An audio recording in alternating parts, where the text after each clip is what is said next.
Amber's model is built around the wholesale market and supply and demand. So when supply is high, when there's lots of solar being generated and lots of people exporting power into the grid, usually in the middle of the day, that's when the demand is pretty low.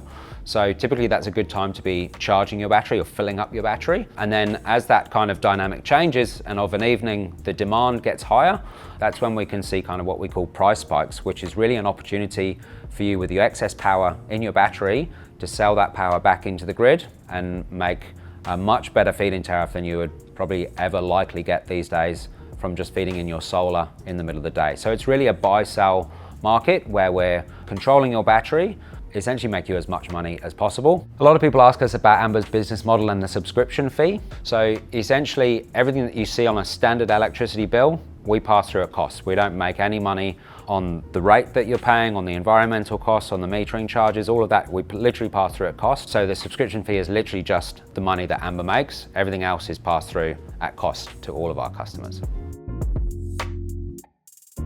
In the app, once your battery is connected, you're going to see a few things that change if you've been an Amber customer before and you've just been seeing the live prices. So you'll actually see a power flow from your solar to your home, to the grid and to the battery, and you'll be able to see all of that information there and to see what's happening in that kind of circle, if you like, of power distribution. You'll also be able to see what the live price is for when you're buying power, but you'll also be able to see what the feed-in tariff is, or the sell price of what that looks like.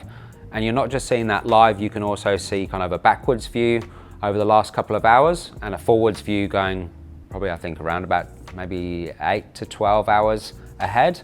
And for those of you that are lucky enough to have 5-minute settlement or 5-minute meters, you can actually expand some of those live prices out, so you can actually see over the next 5 minutes what the wholesale price and what the wholesale feed-in tariff is going to look like. So it's pretty cool. There's a lot of information there.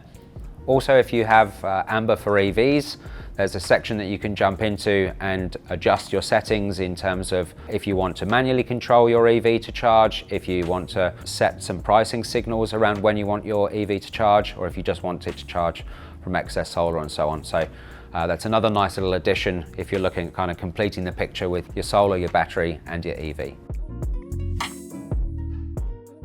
So quite a lot of people are already a customer of Amber. Maybe they have solar installed and they're thinking about getting a battery. And quite a lot we get a question around kind of if there's anything that they need to do or if anything that changes specifically in their app or in their setup. So essentially it's super easy. Within your app, you'll have the app downloaded on your phone. You can jump into the app, you can go into the devices tab, add device, drop in your serial number or your system ID, whatever is required of the hardware that you've had installed.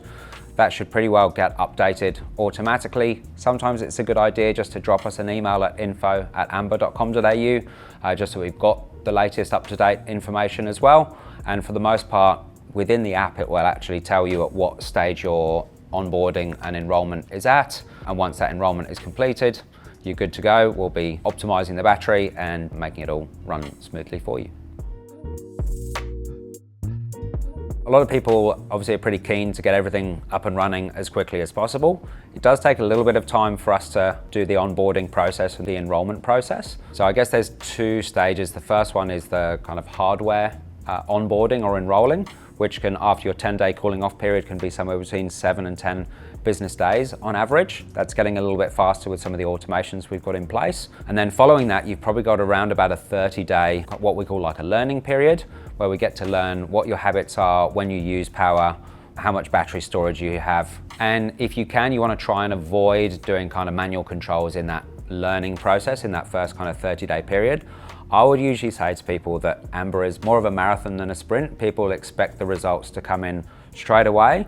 Sometimes they do, which is great, and you're off to a really strong start. Sometimes they can take a couple of weeks, a couple of months. We can't control what happens on the wholesale market. So I would normally say to people, if you're going to give us a try, give us at least 6 months to a year, so you've got something to compare against year on year.